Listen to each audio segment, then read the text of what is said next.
A person left his home between 4 p.m. and 5 p.m., returned between 5 p.m. and 6 p.m., and observed that the hands of his watch had exchanged places. At what time did he go? This is a very famous puzzle asked in lot of exams. Pause the video, try it on your own, and I will see you with the solution on the other side.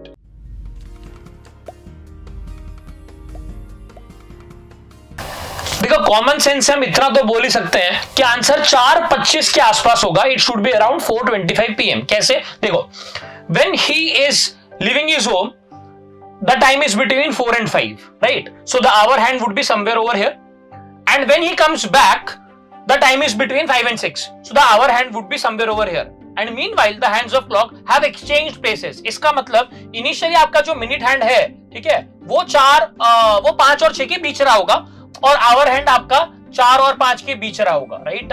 Late me indicate this with hour hand and this with minute hand. तो हमें समझ में आ रहा है कि भाई 4:25 से 4:30 के बीच कोई मेरा आंसर आएगा, बट एग्जैक्ट आंसर क्या होगा इसको कैलकुलेट करने के लिए we should know a few things, ठीक है? तो प्री रिक्विजिट क्या है? आप समझो कि एक जो क्लॉक है पूरा, right, that is entire 360 degree. अब आपका जो मिनट हैंड है, राइट, मिनट हैंड वो पूरा 360 डिग्री कवर करता है in 1 hour, right? So that means 60 minutes के अंदर इट कवर्स एंटायर 360 डिग्री.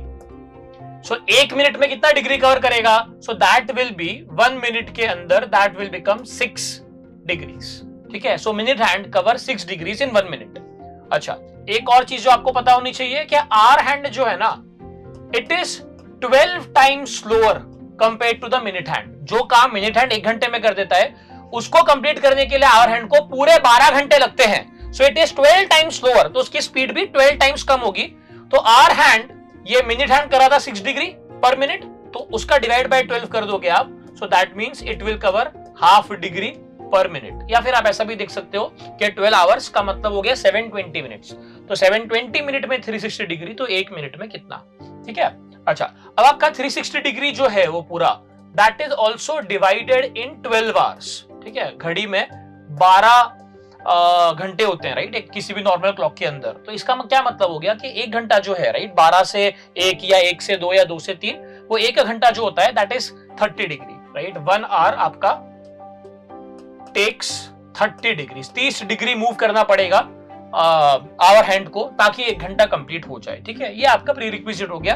अगर इतनी चीजें पता है तो हम ये क्वेश्चन कर सकते हैं. Coming back to our question, अब इसको करने के बहुत सारे अप्रोचेस हैं, बट एक मैं आपको सबसे सिंपल तरीका बताता हूं जो कि काफी इंट्यूटिव भी है मेरे ओपिनियन में. Let's assume that between 4 PM and 5 PM का जो समय था, ठीक है, between 4 and 5 the person left his house, let's say at x hours and y minutes, ठीक है, x hours and y minutes. और अब हम क्या करेंगे, हम आवर हैंड और मिनट हैंड का दोनों का पोजीशन निकाल लेंगे कि क्लॉक के रिस्पेक्ट में उसका पोजीशन कितने डिग्री पे होगा. सो अगर मैं मिनट हैंड की बात करूं अब, ठीक है, मिनट हैंड की बात करें, सो अभी समय क्या चल रहा है? x hours, ठीक है? x आवर्स अगर होता, राइट, कुछ मिनट ही ना होता, x आवर्स होता, तो मिनट हैंड आपका एग्जैक्ट 12 पे होता, राइट? 4 बजे, 5 बजे, 6 बजे मिनट हैंड एकदम 12 पे होता है. But we are talking about y minutes. अब अभी हमने देखा था कि 1 मिनट के अंदर जो आपका मिनट हैंड है वो 6 डिग्री कवर करता है, तो y मिनट में कितना कवर करेगा? सो y मिनट में it would cover 6y degrees. So your minute hand will be at position 6y. अच्छा, अब आवर हैंड की बात करते हैं. अब आवर हैंड की बात करें अगर हम, सो x hours and y minutes है, और बिटवीन 4 and 5 PM है, ये भी अपने को पता है, तो 4 बज के कुछ मिनट हुई होंगी, ठीक है? अब 4 बजे, अभी मैंने आपको बताया था कि 1 आवर इज 30 डिग्री, तो 1 आवर अगर 30 डिग्री है तो 12 से 4, ये 4 घंटे हो गए. 4 घंटे मतलब 120 डिग्री हो गया. तो आपका hour hand 120 degree plus y minute, right? और थोड़ा आगे भी निकला होगा, 4 से थोड़ा आगे निकला होगा. अब कितना आगे निकला है? y minute. अब 1 मिनट में hour hand half degree cover करता है, तो y मिनट में कितना कवर करेगा? So that will B y/2, ठीक है? ये आ गया आपका y/2. अब ये तो कहानी हो गई 4 से 5 की. अब दूसरी कहानी देखते हैं हम कि बिटवीन 5 and 6 क्या हो रहा है, ठीक है? बिटवीन 5 PM एंड 6 PM क्या होगा? नाउ इन दिस केस आपका क्या बोला है क्वेश्चन में कि hours the hands of the clock have interchange their places, उन्होंने अपनी जगह इंटरचेंज कर ली।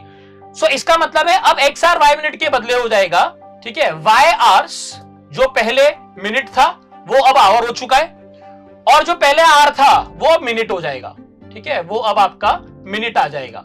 सेम लॉजिक लगाएंगे जो हमने अभी यहां पे लगाया था। तो मिनट हैंड की बात करें हम, ठीक है, so if we talk about minute hand, so that has 6 minutes, right? It has elapsed 6 minutes. So that means minute hand का जो position आएगा that will be 6x. Similarly, hour hand की बात करूं मैं अगर, so hour hand अब between 5 and 6 pm बोला है, तो 5 बज के कुछ मिनट हुए होंगे, 12 से 5 will be 150 डिग्री, ठीक है, so 150 degree plus x minute और गुजर चुके हैं, 1 मिनट में half degree, so x minute में that will be x by 2, ठीक है। अब हमें क्या बोला है कि hands of clock have interchange places, इसका मतलब जो मिनट हैंड है वो आपका आवर हैंड की पोजीशन पे होगा, ठीक है। So these two positions are the same, so I can say that 6y will be equal to 150 plus x by 2 and these two positions will be the same. पहले case में जो hour hand का position था, ठीक है, that has become minute hand का position, so these two positions are the same, so that means 120 plus y by 2 will be equal to 6x. Now I am interested in finding at what time did he go.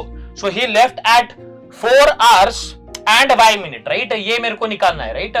4 hours and y minutes. तो मेरे को y निकालने में interest है, I need to find y. So let's eliminate x.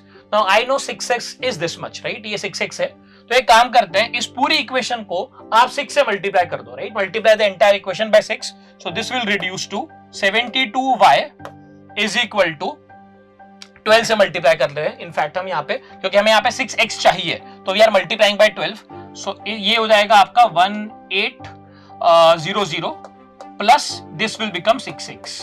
Now we know what is 6x. 6x is 120 plus y by 2, so ये आ गया आपका 1800 प्लस 6x के बदले आप इसको रिप्लेस कर दो, सो that will B 120 plus y by 2, ठीक है। अब इसको सॉल्व करना है, ये तो आसान काम होगा। अब इन दोनों को आप इक्वेट करोगे, so 72y minus y by 2, so that will become 143y over 2 is equal to 1920, ठीक है, ये आ गया आपका 1920, इसको मल्टीप्लाई बाय 2 कर लेंगे अगर हम, सो दिस विल गिव मी, यहां से मेरा इक्वेशन आ जाएगा 143y is equal to 38 rather, ठीक है, 3840 आ गया, दिस विल बिकम 3840. नाउ अब यहाँ पे ध्यान से देखिए, तो अगर y 20 होता, ठीक है, तो my answer would have been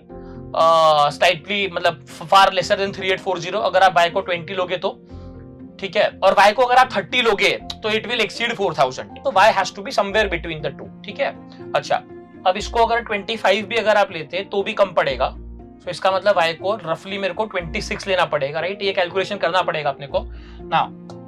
143 को 26 से मल्टीप्लाई करेंगे तो ये आ जाएगा आपका 3718 आ जाएगा, सो वो आप निकाल दोगे, सो दैट मींस 26 मिनट्स, और 3718 निकाल देंगे, सो that will B 122 divided by 143, right? This will be your exact answer, ठीक है।